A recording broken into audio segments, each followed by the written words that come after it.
In the high-stakes world of aviation, where trust is a foundational element and mistakes can lead to catastrophic outcomes, the narrative unfolds with a profound betrayal. This betrayal triggers a sequence of events that spiral into a tale of revenge, scandal, and ultimate destruction.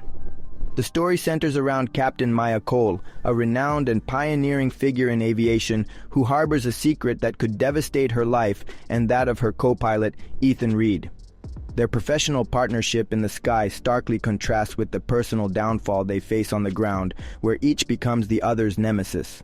The setting is a world where every decision made in the cockpit can affect lives, and beneath the surface, personal secrets and vendettas brew, threatening to unravel their lives. Captain Maya Cole, at 42, is not just a pilot, but a symbol of perseverance in a field notoriously resistant to change. As she walks through Dubai International Airport, her Navy uniform crisp and her captain's insignia gleaming, she exudes the confidence of someone who has battled and won many unseen wars. Her presence commands respect not only because of her authoritative role, but also due to her unique position as a woman who has broken through barriers in a male-dominated industry. Her demeanor is one of calm control, shaped by years of fighting against the odds for recognition and respect. Behind Maya's professional facade lies a life of secrets and personal battles. Aviation, while glamorous to outsiders, is for Maya a relentless arena of long hours, high stress, and constant self-validation. These pressures have molded her into a no-nonsense leader, yet beneath this, she guards her vulnerabilities fiercely. One such secret is her affair with Shamir Al-Ad, an influential figure in Dubai's elite, providing her an escape from her career's relentless demands. This duality between her public persona and private life underscores the theme of hidden selves and the cost of maintaining them. Maya's affair with Amir Al-Ad was not something she had planned, but rather a result of circumstances and desires colliding. It began during an international diplomatic summit where Maya was invited as a guest speaker to represent her airline's commitment to diversity and innovation in aviation. Here she met Amir, a charismatic and influential businessman known in Dubai's elite circles for his influence over local and international commerce. Their initial conversation was light, filled with mutual admiration for each other's accomplishments. Over the course of the summit, their discussions grew from professional to personal, with Amir's charm providing Maya a respite from her high-pressure job. Their attraction was undeniable, leading to a secret rendezvous that night. What was meant to be a one-off escape from reality became the start of a clandestine relationship. They communicated through encrypted messages and met only when Maya's flights allowed her layovers in Dubai. Each encounter was charged with the thrill of secrecy and the comfort of personal connection, offering Maya an emotional escape from her otherwise unrelenting life. However, this affair was fraught with risk, given Amir's public profile and the potential repercussions for Maya's career if discovered. Ethan Reed, Maya's co-pilot, was a stark contrast to her. Young at 31, he had quickly climbed the ranks of the airline due to his sharp intellect, ambition, and an unwavering commitment to ethical conduct. His reputation for integrity was well known. He was meticulous, always ensuring every aspect of flight operations was by the book. Ethan's approach to work was driven by a belief in doing things right, not just doing them well. His presence was both a comfort and a concern for Maya. On one hand, his skills in the cockpit were invaluable, making them a formidable team. On the other, his rigid moral compass made him unpredictable in matters where personal and professional boundaries might blur. Maya respected his capabilities but was always cautious around him, aware that his adherence to principles could jeopardize her if her secrets came to light. The day started with the usual routine. The airport was a hive of activity, with the hustle of passengers, the clatter of luggage, and the hum of announcements. Maya entered the crew lounge, her uniform immaculate, her demeanor composed. This was part of her daily ritual, a performance of control and readiness. Ethan was already there, his attention on his tablet, checking flight data. His greeting was professional. "Morning, Captain," with a smile that felt more like a formality than warmth. Maya responded in kind, "Morning, Ethan," her voice even, betraying none of the tension she felt. Their interaction was a dance of professionalism, each step measured, each word chosen with care. The crew gathered, and they conducted the pre-flight briefing with efficiency. Ethan's professionalism was evident in his detailed explanations of weather conditions, flight paths, and emergency procedures. Maya watched him, appreciating his competence but wary of his ever-present scrutiny. Boarding the aircraft, the crew settled into their roles. Maya took her place in the cockpit, setting the tone for the long 14-hour journey to Dubai. The takeoff was textbook, the Boeing 777 lifting off with grace, the cityscape of their departure slowly diminishing below. Once at cruising altitude, the routine settled in. Ethan was focused on his instruments, occasionally sharing updates on weather changes or air traffic. Maya, with the autopilot engaged, allowed herself a moment of relaxation, though her mind never fully detached from the dual life she led. They discussed potential turbulence over the Gulf, which Ethan confirmed with a crisp tone. Looks like we'll be dodging some turbulence over the Gulf. Maya nodded, her attention on the controls. We'll adjust as needed. Let's keep the passengers comfortable. Their conversation was strictly professional, each word a part of their shared language of flight. The flight had reached its cruising altitude, and the cockpit was bathed in the soft glow of instrument panels. The peace of routine was shattered for Maya when her phone, set to vibrate for discretion, buzzed against the console. She glanced down, her fingers hesitating before she picked it up, scanning the screen. It was Amir, his name flashing amidst the sea of notifications she usually ignored during flights. The message was simple but loaded with meaning, a reminder of their dinner plans. The mundanity of the message belied its significance. Here, in the sanctity of the cockpit, where professionalism should reign supreme, this personal intrusion felt like a breach. Maya's heart raced. She knew the dangers of such communications, especially with Ethan beside her, whose eyes seemed to miss nothing. She quickly returned the phone to her pocket, but the brief moment of distraction was enough for Ethan to have noticed. The atmosphere in the cockpit was serene, the only sounds being the gentle hum of the plane's engines and the occasional crackle of radio communications. This peace was disrupted when Ethan casually mentioned Amir Al-Ad, quite the notable figure. After seeing the name flash on Maya's phone, his voice was steady, but there was an undercurrent of curiosity, perhaps suspicion. Maya felt her stomach tighten. She knew Amir's name was like a beacon in a dark sky here, where every detail should revolve around flight operations. Her response was calculated. "He's a close friend of the airline," she said, her tone level, but her mind raced with concern. She glanced at Ethan, trying to read his expression, but his face was a mask of professionalism. The moment passed, but the air was now charged with an unspoken tension. Maya was aware that Ethan's sharp eyes and mind could be a threat to her carefully guarded secret. She wondered how much he had pieced together from that single glance at her phone. Upon landing in Dubai, the crew dispersed for their layover. Maya, with a pretext of personal time, left for her secret rendezvous with Amir, her heart pounding with the thrill of clandestine romance and the anxiety of being caught. Meanwhile, Ethan chose to stay at the hotel, aiming to catch up on administrative tasks that had been piling up. He logged into the airline's secure system, a routine procedure that was part of his evening. What he found, however, was far from routine. Among the expected documents, flight logs, crew schedules, and maintenance reports were personal messages between Maya and Amir.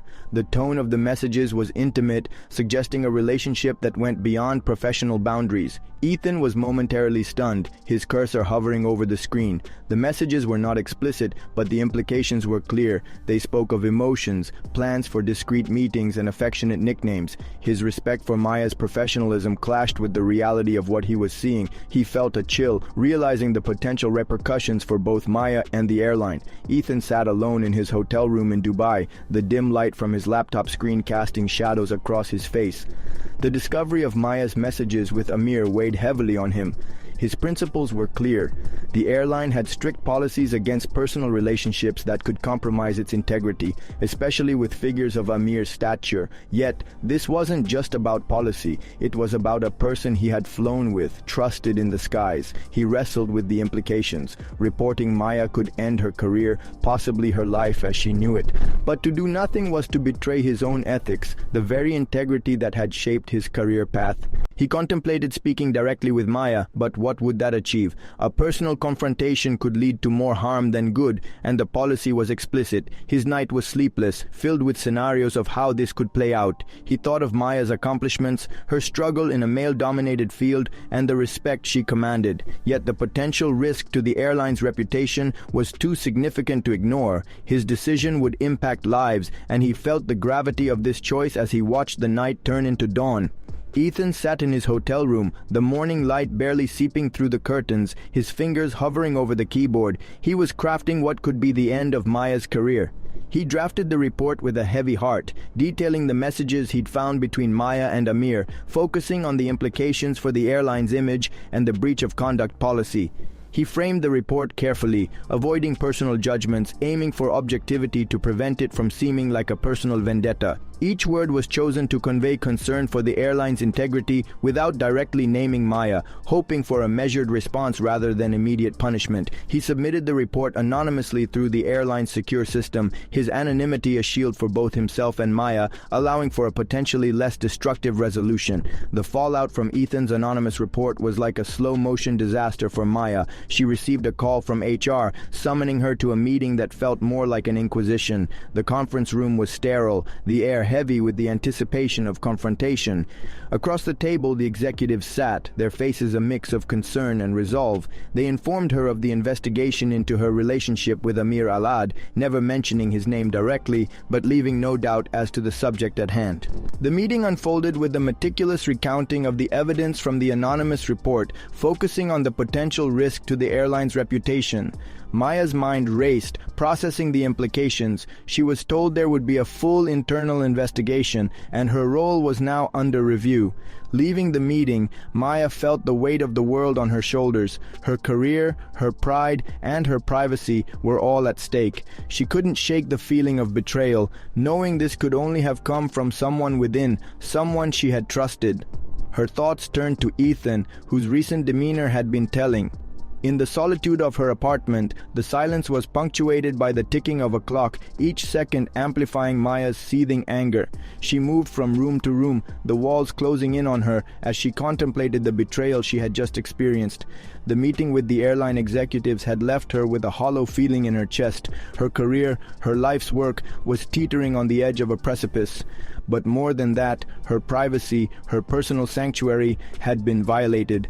Maya had always prided herself on her control, both in the air and in her personal life. She had built walls around her vulnerabilities, her secrets, but now those walls had been breached by someone she had once trusted, Ethan Reed. Her rage was not just about the potential end of her career, but about the exposure of her human side, the side she had kept hidden from the world. She sat at her dining table, the dim light casting long shadows, her hands gripping the edge until her knuckles turned white. This wasn't just professional sabotage, it felt like an attack on her very existence. She thought of Ethan, his sharp eyes, his unwavering morals, and how they had been turned against her. Her anger was a furnace, burning away any remnants of doubt or hesitation.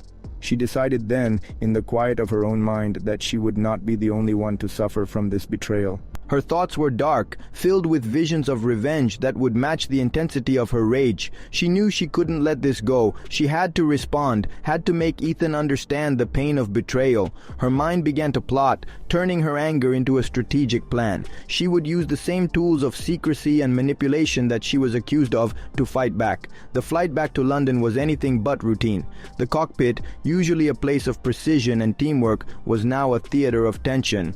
Maya's every interaction with Ethan was terse, her words clipped as if each one was a bullet she was saving for the right moment. The silence was a thick veil over their usual banter, the hum of the engines the only constant in an otherwise volatile atmosphere. Once they reached cruising altitude and the aircraft was on autopilot, Maya could no longer contain her fury. She turned to face Ethan, her eyes dark with accusation, her voice as sharp as the cold air outside. "I know it was you." Ethan, caught in the crosshairs of her anger, felt his stomach drop. He had anticipated this moment, yet the directness of her accusation still shocked him. "I'm sorry, Captain. I did what I thought was right," he said, his voice steady but his eyes revealing his discomfort. Maya's laugh was devoid of humor, a sound that chilled the cockpit. "Right for who? You've jeopardized everything I've worked for. Do you even understand the consequences of what you've done?" Her voice escalated, filled with the pain of betrayal. Ethan tried to explain. "The airline's reputation was at stake. I couldn't ignore it." His words were measured, attempting to bridge the gap between his ethics and her outrage, but the bridge was already burning. Maya leaned closer, her voice dropping to a menacing whisper. "Let me tell you something about this world. Principles don't protect you. They make you a target." Her gaze was unyielding, her words a promise of retribution. The rest of the flight was a silent battle, each lost in their thoughts, the air heavy with unspoken words. Maya's mind was already turning her anger into a blueprint for revenge, while Ethan grappled with the fallout of his decision, aware that their professional relationship had been irrevocably altered. Maya sat in her dimly lit apartment, the night outside reflecting the storm brewing within her. The confrontation with Ethan had left her with a seething resentment that demanded action. She knew she had to retaliate, but the how was as crucial as the why. She needed something subtle, something that would leave Ethan in a state of suffering similar to what she felt, but without the trail leading back to her. Her fingers flew over the keyboard, her face illuminated by the screen's glow as she delved into the dark web. She had always been tech-savvy, a necessity in her profession, but now she used that knowledge for a darker purpose. She searched for methods of revenge that would be both effective and invisible, leading her to the Crimson Veil, a name whispered in the shadows for their precision in executing revenge without leaving any trace. Maya decided this was her avenue. She wanted Ethan to experience the betrayal she felt, to understand the consequences of his moral choices. Her plan was to poison him, not with something that would kill, but with something that would cause a long-term, debilitating illness disguised as food poisoning. It would be her way of showing him how principles can have personal costs, how they can destroy lives. Through encrypted channels, she reached out to the Crimson Veil, identifying herself only as Falcon. Her message was clear. She needed a way to harm without being suspected. She detailed Ethan's profile, his habits, and their shared schedules, knowing well that the devil was in the details. She awaited their reply, her heart pounding with the thrill of planning her revenge. Maya sat in her apartment, the darkness of the room matching the shadow that had fallen over her life. Her mind was a battlefield where rage and strategy fought for dominance. After the confrontation with Ethan, she knew she had to act, not just out of anger, but out of a need to reclaim control over her shattered life. She turned to her laptop, her eyes fixed on the screen as she navigated through layers of encryption to reach the dark web, her doorway to the Crimson Veil. The Crimson Veil was known in the underworld for their discretion and effectiveness in executing revenge. Maya, under the alias Falcon, sent her first message to them, detailing her need for a method to harm Ethan without any trace leading back to her. Her message was concise yet filled with the urgency of her situation. She needed something that would be both punishing and prolonged, like the torment she felt. The reply from the Crimson Veil was swift and professional. They suggested a poison that would mimic food poisoning but lead to long-term health issues, offering her a way to make Ethan suffer without immediate suspicion. Maya agreed, her mind already plotting the next steps. She needed to ensure she was near Ethan to execute the plan, so she manipulated her flight schedule to include a layover in Nairobi, where she could meet with the operatives to finalize the details. The scheme was complex. Maya would host a crew dinner, suggesting a local restaurant she had scouted in advance. The place would be lively enough to distract, but intimate enough for her to act discreetly. She planned every detail, from the seating arrangement to the menu choices, ensuring Ethan would order a dish she could contaminate. Her heart was a tumult of emotions, driven by revenge, yet tempered by the precision required for such an act. Maya arrived in Nairobi with a mixture of determination and dread, her plans set, but her heart heavy with the weight of what she was about to do. She had arranged this layover with precision, using her seniority to ensure she and Ethan would be there together. The city was bustling, its vibrant energy a stark contrast to the dark purpose that brought her here. She met Shade from the Crimson Veil in a discreet location, an unremarkable building on the outskirts of the city where the shadows seemed to swallow secrets. The meeting was brief, charged with an intensity that spoke of clandestine operations. Shade handed her a small vial, its contents clear but deadly. Odorless, tasteless, effective within hours. It will mimic food poisoning symptoms but cause long-term damage, he explained, his voice as cold as the vial felt in Maya's hand. She nodded, understanding the gravity of the tool she was now holding, a tool of revenge rather than flight. She had already scouted a restaurant for the crew dinner, one with an atmosphere lively enough to provide cover, but intimate enough for her to act. The place was known for its local cuisine, ensuring everyone would be distracted by the novelty of the dishes. Maya suggested the dinner as a way to celebrate their safe arrival and the camaraderie of the crew. Her suggestion met with enthusiasm.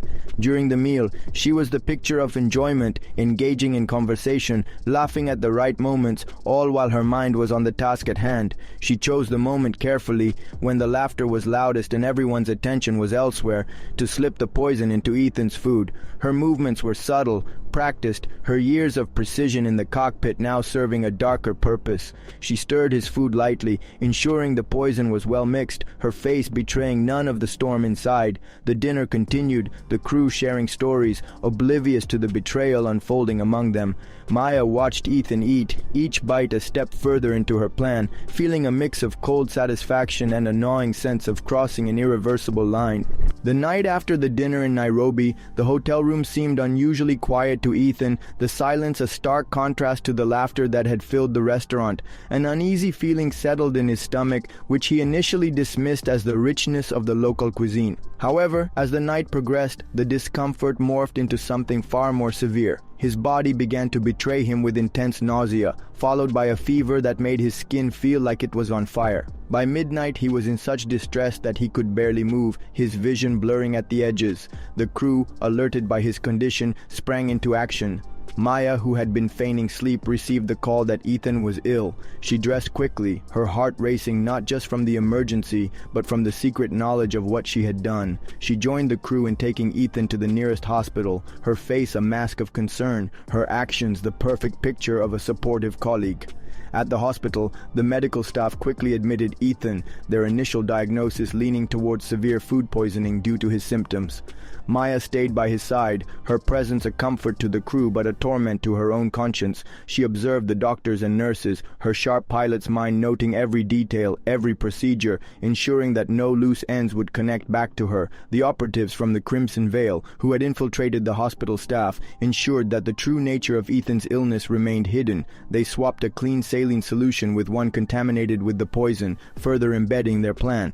Ethan's condition stabilized somewhat, but the doctors were puzzled by the severity and persistence of his symptoms, attributing it to an aggressive strain of poisoning.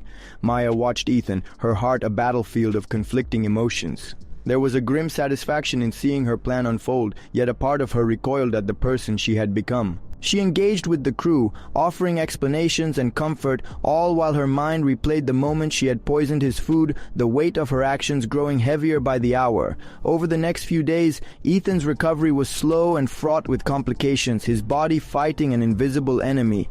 Maya visited him daily, her concern seeming genuine to those around her, but inside she was grappling with the moral implications of her revenge. Each visit was a reminder of her fall from grace, her once clear moral compass now obscured by her actions. As Ethan's health showed no signs of a quick recovery, his mind, much like his flight planning, began to chart the course of his recent ordeal. The lingering effects of his illness were not typical of food poisoning. They were too severe, too prolonged. His intuition, sharpened by years of navigating both skies and human interactions, began to point him towards Maya. He replayed their interactions in Nairobi, the dinner, her sudden warmth, and then the stark shift in her behavior post-hospitalization. His suspicion grew, fueled by the oddities in her actions and the timeline of his sickness. Ethan's investigation was meticulous. He started with casual conversations among the crew, probing for details about that fateful night. He pieced together Maya's movements, her suggestions, her insistence on that particular restaurant. His inquiries led him to the dark web, where after days of sifting through encrypted forums and hidden messages, he found references to the Crimson Veil, a name that chilled him with its implications. The breakthrough came when he intercepted a cryptic message exchange, one that used the alias Falcon, which he remembered Maya mentioning in passing. The messages hinted at a plan involving food tampering, aligning too perfectly with the events in Nairobi. Armed with this evidence, Ethan confronted Maya in a secluded area of the crew lounge, his voice a mixture of anger and betrayal. "You poisoned me!" Maya's reaction was a complex dance of denial, justification, and the crumbling of her facade. She tried to defend her actions, speaking of betrayal and revenge, but the evidence was too damning. The confrontation was explosive, leading to immediate action from the airline's security and legal team. The investigation that followed was thorough, with the airline eager to protect its reputation. Maya's connections to the Crimson Veil were uncovered, the encrypted communications laid bare, the Nairobi meeting confirmed through digital footprints. The hospital staff staff, including those influenced by the Crimson Veil, were interrogated, revealing the extent of the plot. Maya was arrested, charged with attempted murder, conspiracy, and abuse of her professional privileges. The media frenzy was intense, with headlines decrying the fall of Captain Maya Cole, once a beacon of inspiration in the aviation world, now a symbol of betrayal. Her trial was a spectacle, the courtroom filled with tension as evidence was meticulously presented.